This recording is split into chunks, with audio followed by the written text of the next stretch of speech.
In this video, we review and configure Entra Private Access.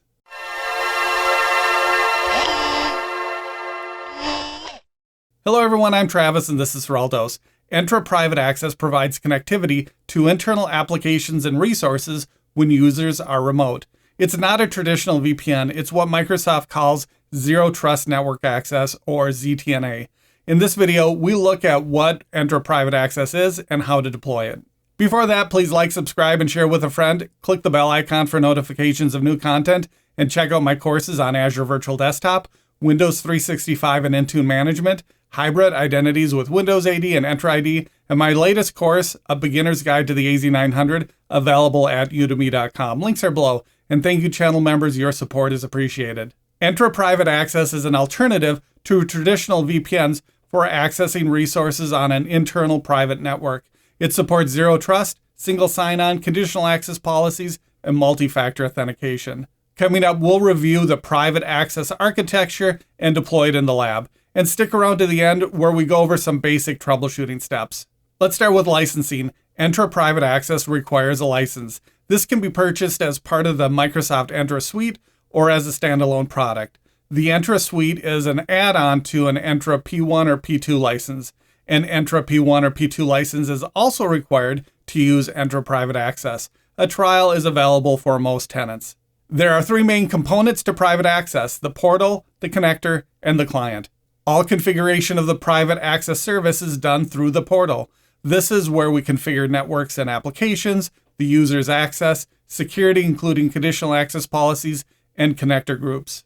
A connector is a lightweight agent that installs inside the private network. It's the same agent used for the Entra application proxy service. Once installed, it establishes an outbound connection to the Entra Private Access service. The connector requires outbound access over web ports 80 and 443. There's no need to open inbound ports for private access. The connector service runs on a Windows server with connectivity to the resources users will access. It's best to have multiple connectors in each network for high availability. The connector service supports Server 2012 R2 and newer. It requires .NET version 4.7.1 or above. Server 2019 comes with .NET 4.7.2. There are a few settings that need to be configured on the connector server, including disabling HTTP2 for Kerberos constrained delegation to work. We'll review those settings in the demo.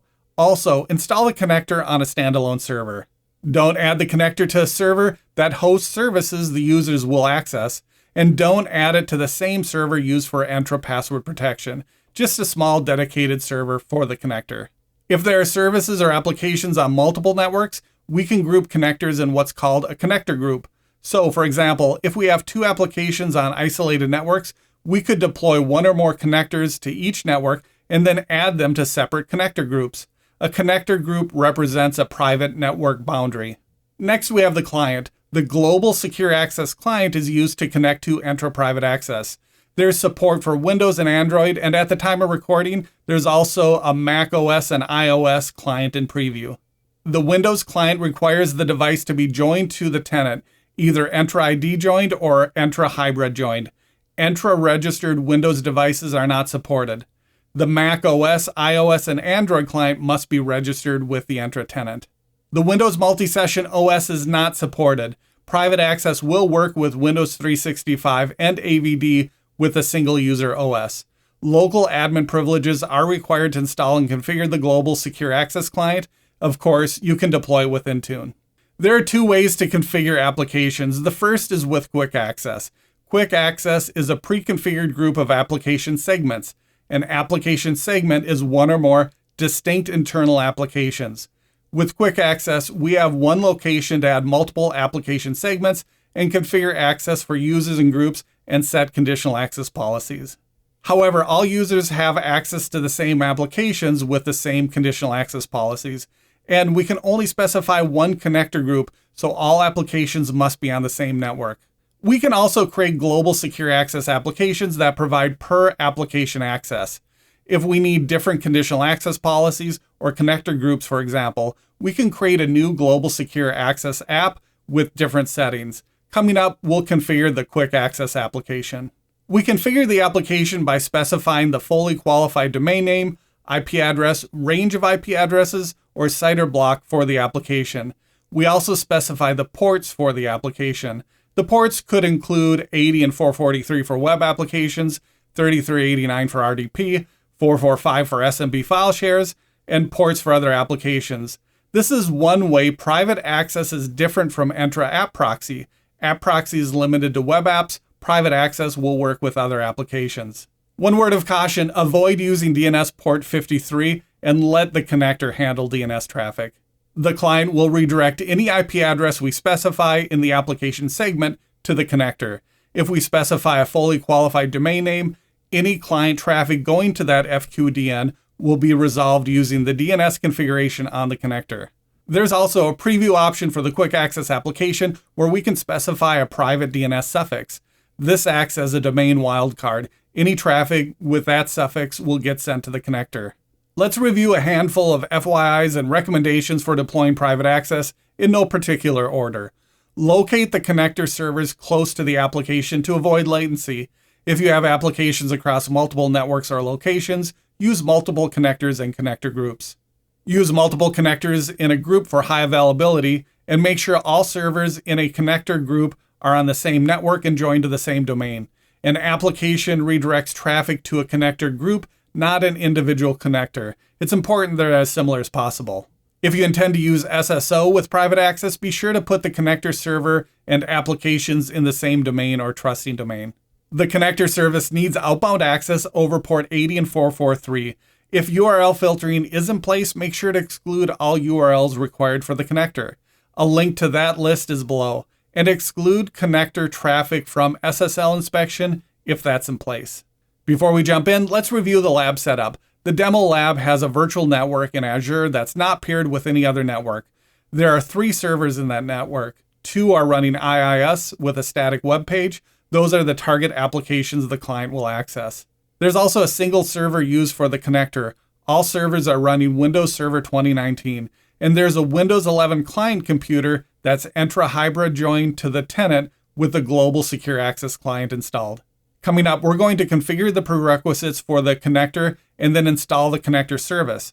After that, we'll create and configure a connector group and then create quick access applications, including adding users and a conditional access policy. Then we'll test connectivity by accessing the resources with a client and review the private DNS configuration in preview at the time of recording. Finally, we'll review some troubleshooting steps to take if you run into issues. Let's jump into the Entra portal to get started. Here we are logged into the Entra Admin Center at entra.microsoft.com. From here, we'll go to Global Secure Access and Connect, and finally Connectors. If accessing Global Secure Access for the first time, you may get a message that you have to activate it on the tenant. Click Activate. Activating it onboards the tenant and may take a few minutes. For this example, it's already been activated. Also, if you see a message like the one on the screen that the private network is currently disabled on your tenant, select the Enable Private Network Connection option. That will enable Entra Private Network. And now there's an option to disable it if needed. Next, we need to install the connector on the connector server. For this example, I'll log into the connector computer with Azure Bastion. Let's make it full screen. That makes it a little easier to see. This is a new Server 2019 install. There are a couple of registry settings that need to be applied.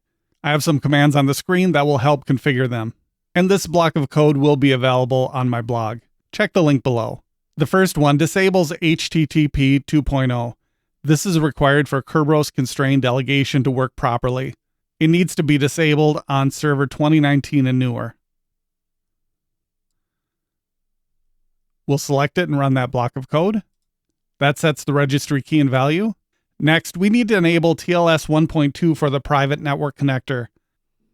This set of commands will check for the TLS 1.2 key and add the keys and values if it's not there. Let's run this group of commands.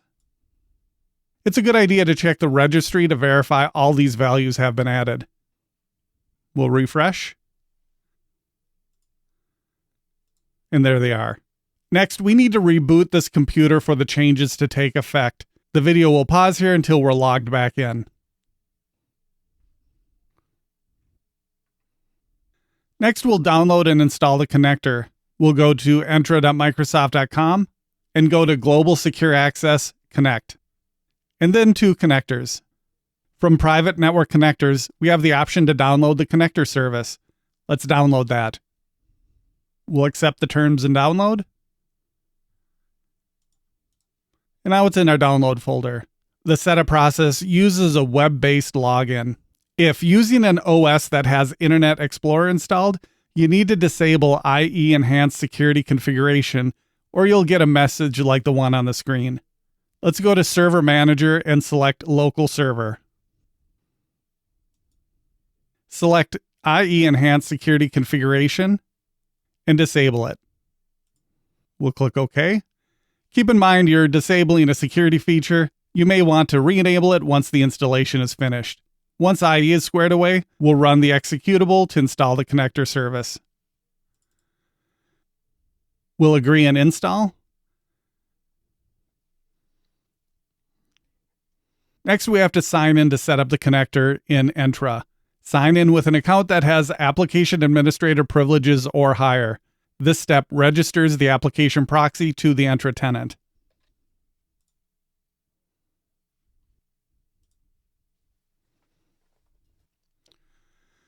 Once finished, we get the Setup Successful message shown on the screen.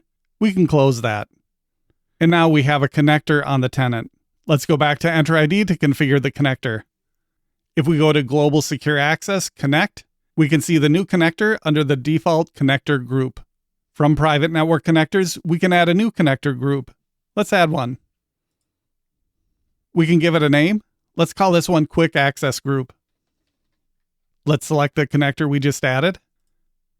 And under Advanced Settings, we can select a country or region. Change that if needed and click Create. Any new connectors will get added to the default group.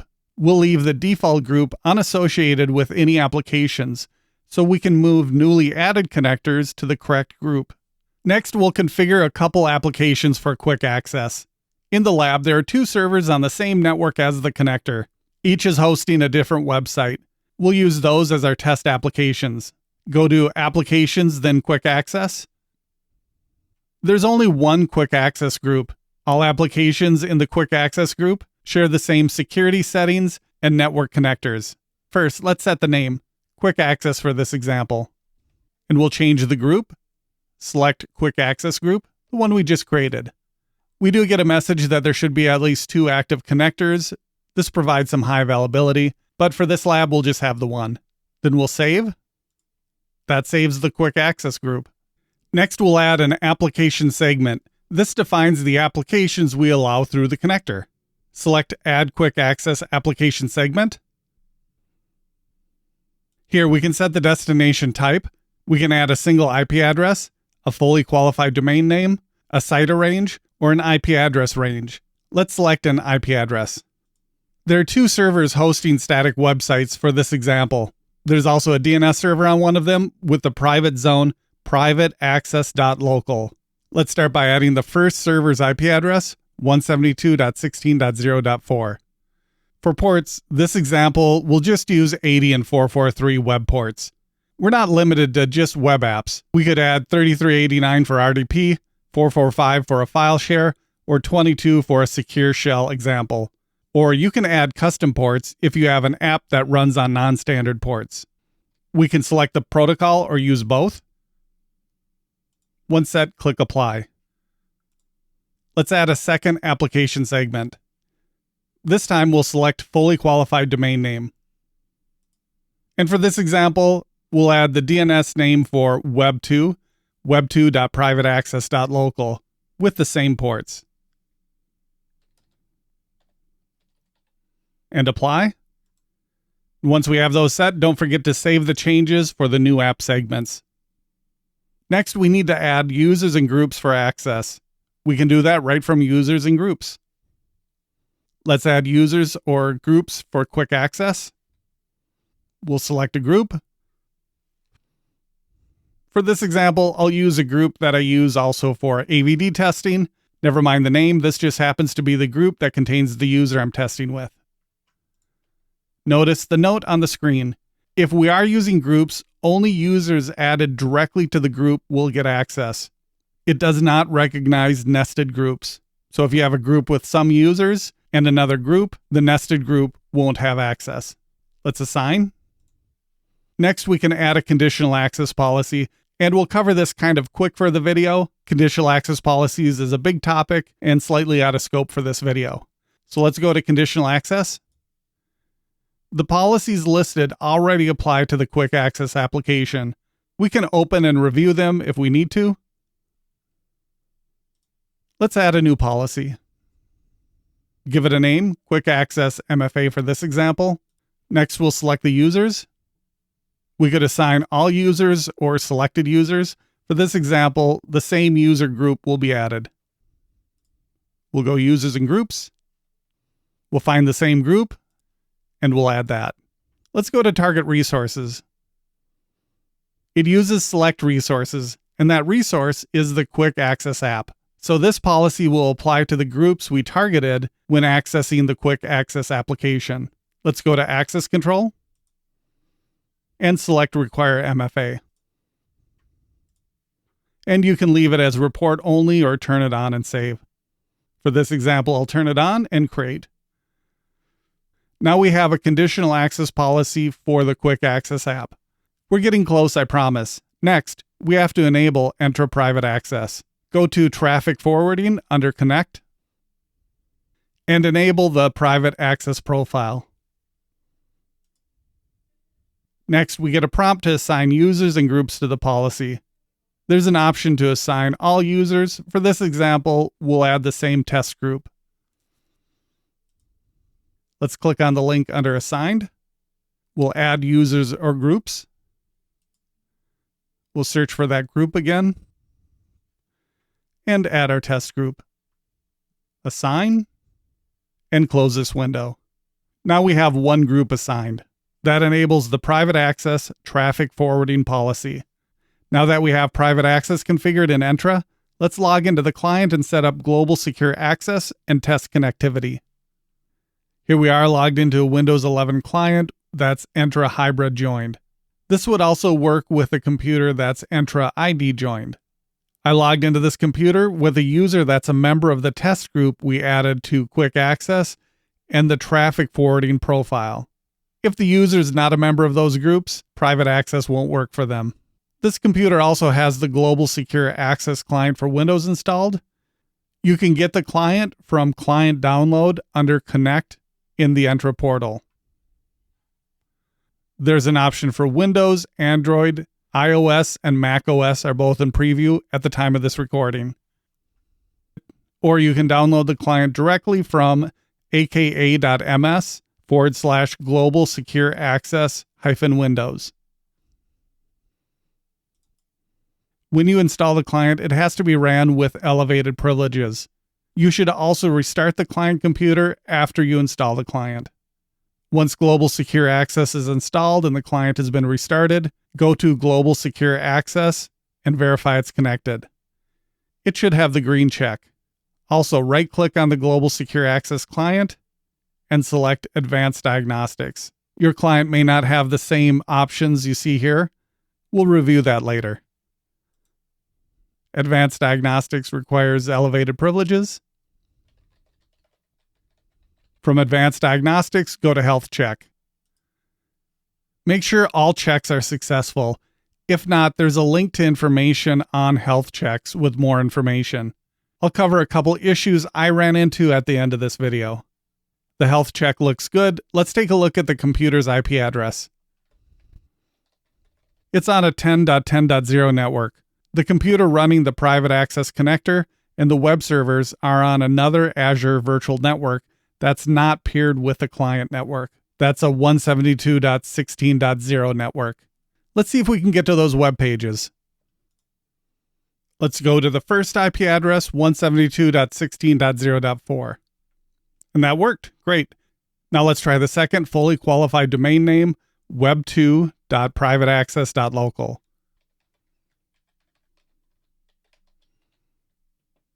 That worked as well. That works because we added that fully qualified domain name as an application segment. The client passes the request to the connector, and that connector is on the network with a DNS server that has the privateaccess.local zone. Let's try to go to web1.privateaccess.local.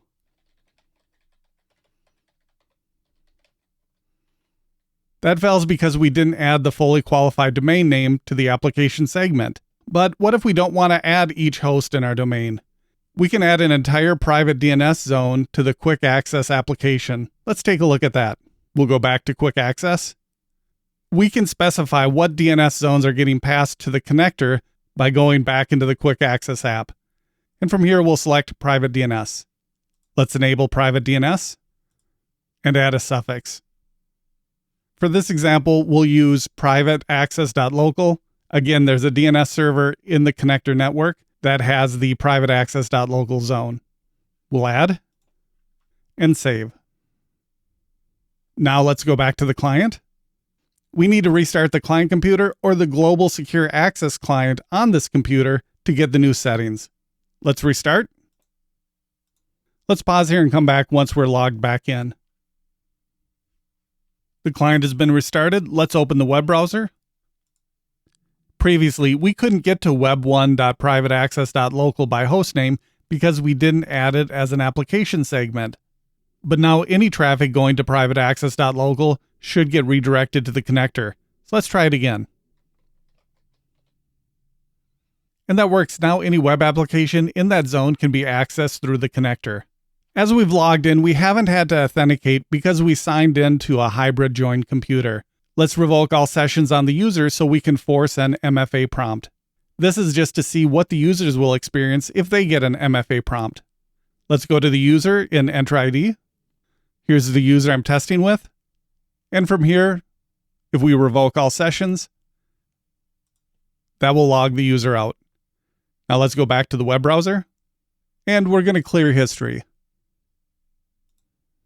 Then we'll refresh. Here we get the sign-in prompt.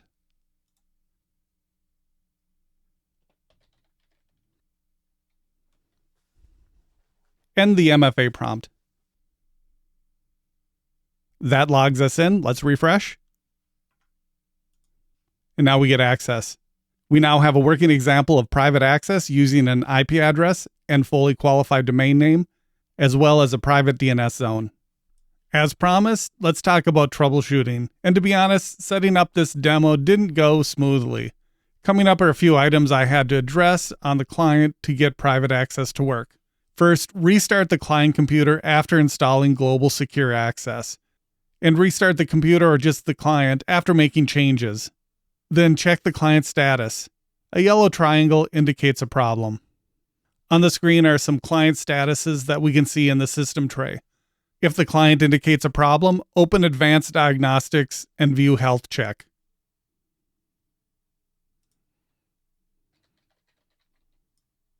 This will give you an indication of any potential problems.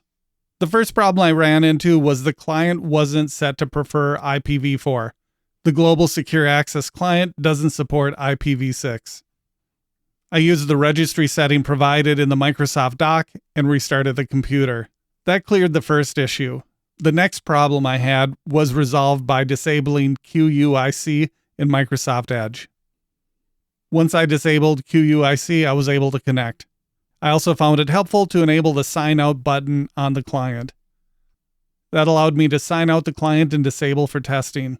I'll leave a link to all the documents referenced in this video below. That is how to configure Entra Private Access and connect with the Global Secure Access client. I hope that helps you better understand what Entra Private Access is and how to deploy and use it. Please don't forget to like and subscribe, and thanks for watching.